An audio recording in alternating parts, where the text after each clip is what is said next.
Hi guys, मैं धीरज ठाकुर। मैं basically cat और गेट के लिए क्लासेस लेता हूँ। दोस्तों, फिर इस प्लेटफॉर्म पर आने का मेरा मकसद क्या है? वो मकसद है आप। क्योंकि आप में से कुछ स्टूडेंट्स ऐसे हैं जो कि आर्ट्स बैकग्राउंड से बिलोंग करते हैं, या उसके साथ साथ जिनका मैथ्स कमज़ोर है, जो कि सोचते हैं कि यार कुछ भी करके हमें आ जाए या बेसिक हमारे अच्छे हो जाए। उन स्टूडेंट्स के लिए मैंने पहल की है। उसमें भी बात करूँ, अगर कुछ स्टूडेंट्स उनमें से ऐसे हैं जो कि उसको एक बर्डन मानकर पढ़ रहे हैं, कुछ सोचते हैं कि अच्छा टीचर किसी तरह मिल जाए, उसकी तलाश में वो इधर से उधर देखते रहते हैं कि हाँ सारे टीचर्स देख लिए। उसके साथ साथ कुछ होते हैं कि बुक्स पे बुक्स खरीदते हैं, देखते हैं कि ये बुक अच्छी है या वो बुक अच्छी है। तो दोस्तों, जब तक आप ये प्रोसेस अपनी चालू रखेंगे तो आपको कभी मैथ्स नहीं आएगा, आपके बेसिक्स कभी अच्छे नहीं होने वाले। आपको खुद से मेहनत करनी है। टीचर और बुक्स आपका एक लिमिट तक साथ देगी, बाद में जो जर्नी होती है वो आपको खुद से चलनी पड़ेगी। इसी के साथ साथ अगर मैं दूसरी बातें करूं कि मैं आपको किस वे में पढ़ाने वाला हूं, कैसे कैसे मैं स्टार्ट करूंगा, कैसे लेके जाऊंगा, किस लेवल से किस लेवल तक की बातें अगर मैं करूं, तो अगर मैं बातें करूं कि कहाँ से मैं स्टार्ट करने वाला हूँ दोस्तों, वैसे तो अगर मैं कहूँ तो मैं मैथ्स को आपके जीवन के जितने भी एग्जाम्पल्स होते हैं जो आप रोजाना करते हो, हंसते हो, बोलते हो, सुनते हो, खाते हो, पीते हो, उन्हीं से आपको मैथ से रूबरू करा दूंगा, सबसे रिलेट करके।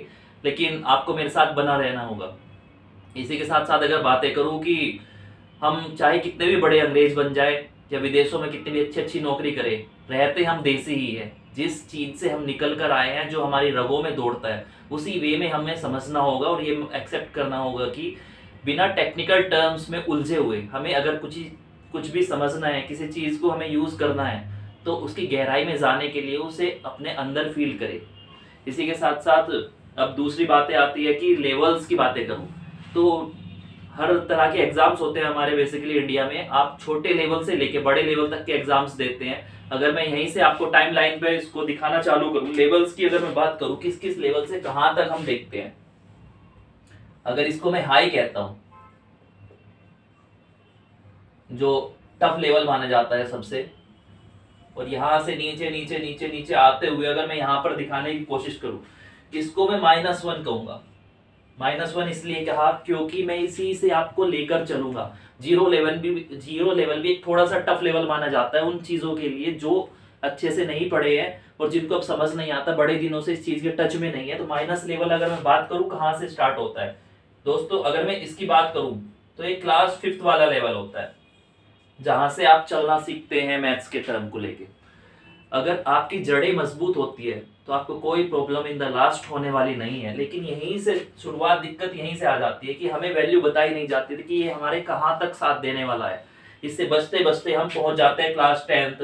फिर उसके बाद हम देना चालू करते हैं। जब हम 10th 12th कर लेते हैं, उसके बाद एक एमटीएस एग्जाम आता है। अगर बातें करूं एमटीएस एग्जाम्स, स्टेट में भी होते हैं एमटीएस लेवल के एग्जाम्स, एसएससी भी कराती है। तो ये होता है आपके 10th जो बेस होता है उसके लेवल पे आपका एग्जाम लिया जाता है। इसमें बेसिकली एक छोटे से लेवल वाला एक जो आपके बेसिक कंसेप्ट होते हैं उनके ऊपर आपका क्वांट सेक्शन पूछा जाएगा। इसी के साथ साथ अगर मैं इससे थोड़ा और ऊपर आ जाता हूँ, 12th आपको करा दूं और आपको बैठा हुआ एग्जाम में किसी भी गवर्नमेंट के, तो वो वाला लेवल कहलाता है एसएससी सीएचएसएल। सीएचएसएल होता है आपका 12th बेस के जितने भी एग्जाम होते हैं उसके आधार पे जो लिया जाएगा। आपका क्लर्क होता है, पियोन होता है, बड़े सारे एग्जाम्स होते हैं, आपके कोर्ट वाले एग्जाम्स भी होते हैं।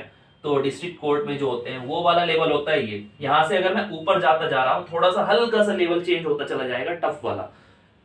टफ भी नहीं, बस आपकी बेसिक समझ को थोड़ा सा और गहराई के अंदर लेके जाएगा।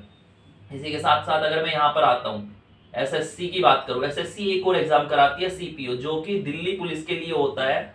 वो भी आपके एसआई के लिए, सब इंस्पेक्टर जो पोस्ट होती है दिल्ली में, उसके लिए कराया जाता है। इसके साथ साथ स्टेट्स वाले होते हैं, स्टेट दारोगा बोला जाता है उन्हें। एसआई जो पोस्ट होती है सब इंस्पेक्टर वाली, वो भी इसी लेवल का एग्जाम होती है। इसी के साथ साथ अगर मैं ऊपर बढ़ता हूँ, थोड़ा सा ऊपर आऊं, इससे ऊपर आने पर मिलता हूं मैं एसएससी सीजीएल।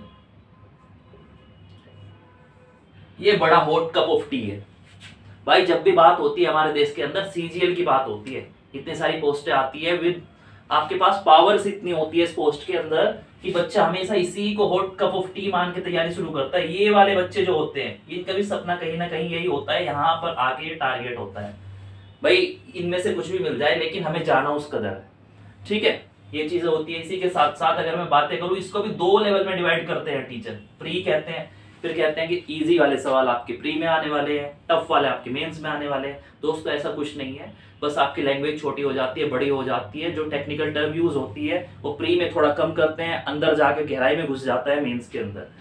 लेकिन वो आप तभी छू सकते हैं जब आपके मेंस वाले सारी चीजें तभी आपकी कंप्लीट होगी, जब आपका प्री स्ट्रॉन्ग होगा या आपके बेसिक कंसेप्ट आपके साथ है। क्योंकि तभी इसीलिए मैं -1 की बातें करता हूँ, क्योंकि जब तक मैं आपको चलना नहीं सिखाऊंगा तो दौड़ कैसे लोगे। यहाँ से एक चीज होती है, यहाँ के बाद आता है आपका मेंस। मेंस बात करो, ये मेंस है सीजीएल। सीजीएल मेंस थोड़ा सा बड़ा क्वेश्चन पेपर आता है, विद इन टाइम फ्रेम आपको यूज करना होगा सारा का सारा, हर चीज एक्यूरेसी के साथ, और आपको टाइम लिमिट में सारे के सारे सवाल करने होंगे, तब आपका कुछ होता है। इसी के साथ यहाँ पर आता है, देखिए सबसे बदनाम चीज वाली बात करूं तो भाई इस दौर में सबसे बदनाम है कैट। टीचर को जब कुछ कहने के लिए नहीं मिलता, किसी चीज का कुछ नहीं पता होता या थोड़ा सा टफ आ जाता है, तो बस कैट को बदनाम कर दिया जाता है यहाँ पर। लेकिन कैट का और इसका भाई कुछ रोल नहीं है यहाँ पर, बस थोड़ी सी लैंग्वेज चेंज करते ही वो कहते हैं कैट का सवाल आ गया। तो ऐसा कुछ नहीं होता। अगर मैं कहूं तो ये सबसे हाई लेवल वाला चीज होती है, सबसे हाई लेवल की चीज करूं, कभी कैट के आप क्वेश्चंस देखना, आपको समझ आ जाएगी कि एसएससी क्या होती है और कैट क्या होता है। तो कैट को बदनाम ना करें। अब हाई इससे कुछ नहीं जाता है, यहाँ पर ये सारा स्पेस ब्लैंक रहता है, कुछ नहीं, यहाँ खाली है, क्योंकि कोई लिमिट नहीं है, आप कितना भी बड़ा सवाल बना सकते हो। बड़े विद्वान लोग हैं हमारे एग्जामिनर जो होते हैं, जो पेपर सेट करते हैं, भाई उनसे पंगा मत लो और बदनाम मत करो कैट को। तो बड़ी अच्छी सी चीज है, आप अच्छे से पढ़ें, मैं आपके साथ हूं। और लास्ट में बस इतना बोलना चाहूंगा कि ये छोटी छोटी सी चीजें हैं, मेरे साथ इनको सीखते चले और पेशेंस थोड़ा सा बना के। तो दोस्तों अब बात आती है पढ़ाने की। अब मैं पढ़ाने वाली बातें बताता हूँ कि मैं कैसे पढ़ाने वाला हूँ भाई, बिल्कुल देसी पढ़ाने वाला हूँ, बिल्कुल दिमाग में टक्कर मारेगा सीधे जाके, बस उसे वहीं जकड़ लेना, ठीक है। अब बात आती है मैं कहाँ से आपको स्टार्ट कराऊंगा। ऊपर लिखे टर्म देखो क्या लिखा हुआ है, कंपेयरिंग क्वांटिटीज। जो चीजें होती है मैथ्स के अंदर, संख्यात्मक योग्यता जो है आपकी, उन्हें हम रिलेट कैसे करेंगे, संख्याओं को रिलेट करना ही कंपेयरिंग क्वांटिटी कहलाता है। ये छोटी सी चीज है। अब कंपेयरिंग क्वांटिटी की अगर बात करूं, पहले मैं समझा देता हूँ छोटी छोटी सी चीजें जो है इसके अंदर। भाई इसमें आता है कि एक छोटा सा सवाल पूछूंगा, बाबा का मुद्दा बहुत गर्म है इंडिया में, भाई इधर भी बाबा उधर भी बाबा। अब 2 बाबा के बारे में पूछता हूँ, ठीक। पहले बाबा है राम रहीम, दूसरे आसाराम। अब तुम ये बताओ, बाबा राम रहीम और बाबा आसाराम के अंदर ठरकी कौन ज्यादा है? भाई छोटा सा चीज है, बस छोटी सी चीज पूछिए, कौन ठरकी ज्यादा है, तुम्हें सबको पता होगा। अब किस पैरामीटर पे नापोगे? नापने के लिए कुछ तो होना चाहिए। कंपेयर कैसे करोगे? हम दोनों को कंपेयर कर रहे हैं, दोनों को हम देखेंगे कौन ज्यादा है कौन कम, लेकिन किस बेस पे? बेस तो कुछ चाहिए होता है। वहीं से आपका स्टार्ट करूंगा मैं आज की क्लास पढ़ाना कि आपका कौन ठरकी ज्यादा है। ये तो थी मजाक की बात है। अब इसके साथ साथ अगर मैं बात करूं, जैसे साइकिल के 2 पहिए होते हैं, हमारे क्वांट्स के भी 2 पहिए होते हैं भाई। 2 पहियों की अगर बात करूं, पहला टायर होता है हमारा परसेंटेज, दूसरा होता है रेशियो, लेकिन दोनों चीज आती है कंपेयरिंग क्वांटिटी के अंदर ही। जो चीज एक चीज को दूसरे पे डिपेंडेंट बनाती है, दोनों में कंपेयर करने के लिए एक जो चीज बनेगी वो होती है कंपेयरिंग क्वांटिटी। इन परसेंटेज और रेशियो पे ही आपका पूरा मैथ टिका रहता है।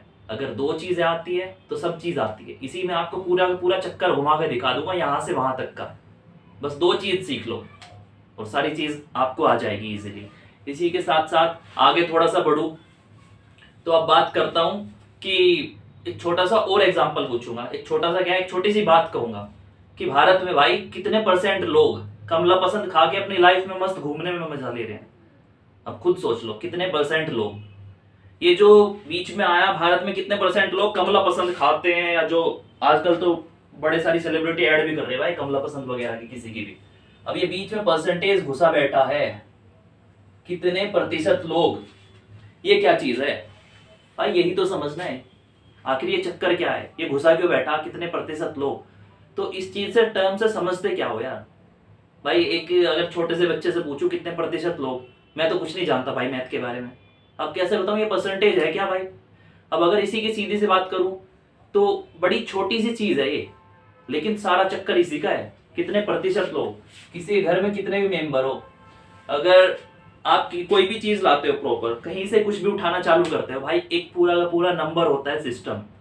कुछ भी चीज कंप्लीट होगा, कलेक्शन ऑफ बुक्स होगा, कलेक्शन ऑफ द थिंग्स होगा, कलेक्शन ऑफ ऑब्जेक्ट्स होगा, जहां से भी आप कुछ लेके आओगे भाई, 5 टॉफी भी अगर एक डब्बा से निकालोगे तो जितनी भी टोटल टॉफियां थी वो आपका बेस कहलाता है। बेस मतलब कि जिसके रेस्पेक्ट में आप दूसरी चीज उठा के लेके जाते हो, ठीक है, वही चीज परसेंटेज में मैटर करेगी। इसी के साथ साथ दूसरी चीज अगर कहूं, इंडिया में भाई कितने प्रतिशत लोग तीसरे दिन नहाते हैं सर्दियों में। अब वैसे तुम सब जानते होंगे, ठीक है, कौन कौन नहीं नहाता। तो ये चीज है जो बीच में परसेंट घुसा बैठा है ना, प्रतिशत, यही चीज है जो मैं आपको बताने वाला हूँ। इसी चीज से आपको रूबरू कराऊंगा और इसी के साथ साथ आपकी यहीं पे निचोड़ रख के रखूंगा। देखो परसेंटेज, एक तो ये पढ़ा, अभी ये बताया कि परसेंटेज पहला पहिया है, लेकिन दूसरा पहिया भाई साइकिल में जोड़ दो, ठीक है। ये हैंडल बना देता हूं इसके, यहां से जोड़ा सेकंड पहिया, ये क्या आता है? अभी मैंने कहा परसेंटेज और रेशियो, दो साइकिल के पहिए हैं अगर साइकिल आप मैथ्स को मानो तो ये होता है भाई रेशियो। रेशियो करते हैं मैथ्स नोट, लिख भी देते हैं, ऐसे करते हैं बेसिकली, ठीक है। ये प्रतिशत था, ये परसेंटेज थी। इन दो चीजों से ही अगर मैं बना दूं साइकिल को, भाई साइकिल है आपकी मैथ्स और ये दो चीज है दो पहिए। तो बस इतनी सी छोटी सी चीज समझनी है। अब इसको ही मैं एलेबोरेट आगे करता जाऊंगा, लेकिन हाँ साथ बने रहना, बिल्कुल एक एक चीज ऐसे तोड़ के समझा दूंगा, बिल्कुल दिमाग में टक्कर मारने वाली भाई उसे, और छोड़ना मत कुछ भी जो बता रहा हूं। तो दोस्तों अभी बात चल रही थी साइकिल के दो पहियों की, लेकिन साइकिल के दो पहिए भाई जब तक नहीं चलेंगे जब तक उनके बीच में आप चेन नहीं लगाओगे। साइकिल एक चेन पे डिपेंड होती है, जितने तेज से पेंडल मारोगे ना चेन के ऊपर उतनी तेज भागेगी। इसीलिए मैंने पहले ऊपर जो लिख के दिखाया आपको, कंपेयरिंग क्वांटिटीज, देखो ये है क्या भला, कंपेयरिंग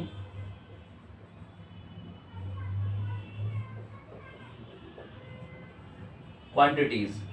भाई दो चीजों की जब भी आप तराजू के बीच रख के कंपेयर करोगे, तुलना करोगे, तो वही है कंपेयरिंग क्वांटिटीज। ये बनाता हूं एक तराजू, ये बना दिया पहला पलटा, ये बना दिया दूसरा भाई, ठीक है। इलेक्ट्रिक तराजू है, वो तोलने वाली नहीं सब्जी। इस पे रखेंगे हम, इस पे रखेंगे, दो चीज को कंपेयर तभी तो करेंगे। बीच में इंडिकेटर बताएगा कि हाँ कौन ज्यादा कौन कम, लेकिन कैसे, उसका एक एग्जांपल बताता हूँ। भाई तुमने खली भी देखा होगा, नेहा कक्कड़ भी देखी होगी, ठीक है, दोनों फेमस आदमी। एक आदमी है एक लड़की है, ठीक है। बनाते हैं, देखो खली को बनाते हैं, इसके पीछे का लॉजिक भी बनाओ। ये बन गए खली साहब। खली साहब क्यों ऐसे है? देखी ना उनकी बॉडी, नीचे से कैसी है, ऊपर से बड़ी नीचे से छोटी होती आती है खली, ठीक है। मुंडी भी बना देते हैं, हंस भी लो थोड़ा सा, बाल भी बन जाएंगे। इसी के साथ साथ नेहा कक्कड़ जी इधर खड़ी। नेहा कक्कड़ को तो भाई जानते ही होगे, बड़ा चार्म लाइट में रहती है, ठीक है। बाल बना दो, ये है नेहा कक्कड़। अब दोनों की हाइट को कंपेयर करेंगे। कंपेयरिंग क्वांटिटी मैंने बताया कि जब दो चीजों की तुलना करेंगे, आप कोई भी बेस लेके उनकी हाइट की तुलना करो, उनके रंग रूप की तुलना करो, कौन इंटेलिजेंट ज्यादा है उसकी तुलना करो, तो वही है कंपेयरिंग क्वांटिटी। अब मैं कहता हूं कि खली is 2 times taller than Neha Kakkar. अब देखो खली is 2 times taller than Neha Kakkar. ये 2 क्या है? ये 2 times क्या बता रहा है? बीच में अगर बॉक्स रखूं और बताऊं कि कौन बड़ा और कौन छोटा, कैसे बताओगे भाई? ये बता रहा है कि खली जो है 2 गुना लंबा है। आप सीधे से हाइट भी देख लो यार, आपको सोचने की जरूरत है। नेहा कक्कड़ को खड़ा करो और खली को खड़ा करो, आधी हाइट तक आएगी, ठीक। तो ये क्या बड़ा है, लेकिन कितना बड़ा? डबल बड़ा है उससे। वो अगर 4 फुट की है तो वो 8 का होगा, वो 5 की तो वो 10 का, तो इस तरह है, ठीक। अगर मैं इसी को दूसरी तरह घुमा दूं भाई, इसको नेहा कक्कड़ जी को आगे लेके आते हैं, खली को पीछे लेके जाते हैं, ठीक है। बराबरी का हक है, आगे पीछे बदल देते हैं। यहां से चालू किया, नेहा कक्कड़ इज, ये सेम है, टॉलर देन खली। अब बताओ यहां क्या आएगा? जब खली साहब 2 गुने लंबे थे उससे, 5 का और 10 का था, तो अब क्या होगा? 5 और 10 का होगा। उल्टा घूम जाएगा तो ये क्या होगा, हाफ आ जाएगा। उससे कितनी है नेहा कक्कड़, आधी है। अब उल्टा घुमा के कैसे बोलूंगा कि नेहा कक्कड़ खली की आधी है हाइट में। अब भाई टॉल की बात करें तो आधे आधे को कैसे लिखूंगा, 1/2, हाफ लिख देते हैं। टाइम्स होता है मल्टीप्लाई दिखाने के लिए कि कितने टाइम्स है। तो ये तो थी कहानी इसकी। पहला आपकी समझ है कि आप जो बताते हो कि इतना गुना है इसका, तो डिवाइड में जाते ही वो बटे में हो जाएगा, बटा कहते हैं उसको डिवाइड में जो लेके जाते हैं, ठीक है। इसी के साथ साथ अगर बात करूं दूसरे वाली कि इससे समझ नहीं आता, तो आप दूसरी चीज देखो। आजकल देश का पैसा बैंकों का, बेसिकली बैंक सारे के सारे गरीब कर दिए भाई, प्राइवेट ऊपर से होते जा रहे हैं, सब गरीब हो लिया। जिसकी मर्जी पैसा लेके भाग जाओ लोन। उसी पे एक चीज बताता हूं कि देश में भागने वाले इतने सारे बैंकों से पैसा लेके इतने ज्यादा तादाद क्यों बढ़ती जा रही है, सब भाग गए बाहर। तो उसी में अगर कहूं कि